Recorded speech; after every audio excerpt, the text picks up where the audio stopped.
Okay, do polls work in an election year? Are some polls better than others, or are they just a bunch of bunk, all of them? Well, joining us is Richard Vatz, professor of rhetoric at Towson University. Nice to see you as always. Good to be here. Okay, some political polls say that O'Malley has a clear lead over Robert Ehrlich in the gubernatorial race. Other polls say the incumbent has nothing to worry about. What is going on here? Well, the Potomac poll showed 2 months ago that O'Malley was ahead by Ehrlich by 15 points. Then the Gonzalez poll came out last week to show not anything between the two, but to show that Marylanders approved of the governor's job by 53 to 36. Then the Rasmussen poll just came out, and it showed Ehrlich ahead by 7 points. And people think, well, there's a big change, but you can't infer there's a big change. I mean, all this means is that the polls don't measure these things particularly well, particularly if it's a close race. And also, you have to know intensity to make anything of polls. How strongly do people believe what they believe?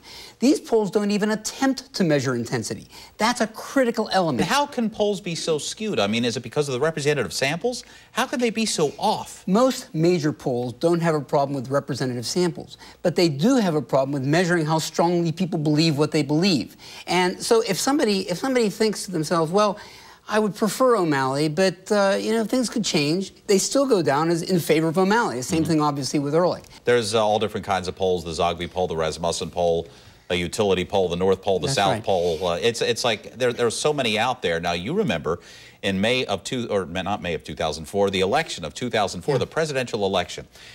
We here in the newsroom at 6:30 p.m., if I can recall, on that night, looked at the exit polls and figured John Kerry is our next president of the United States at about 6:30 p.m.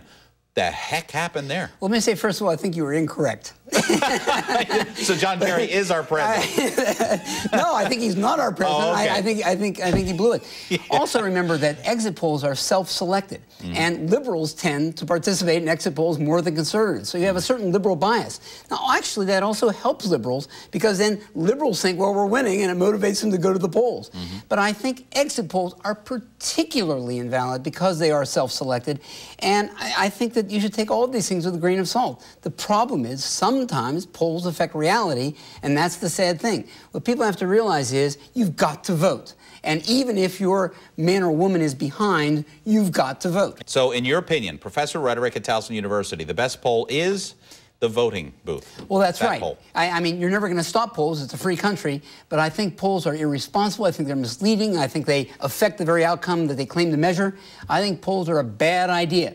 And there's many times where they have been proven wrong in the past. Many times. Many times. You look at the mayoral election in 1999. You look at Schwarzenegger's election. You could find all kinds of times when they've been proved incorrect. All right. Richard Vatz, professor of rhetoric at Towson University. Thanks so much for joining us tonight. Thanks for having me. Appreciate it. We'll talk to you between now and Election Day, that's for sure. Great. Thanks for being with us.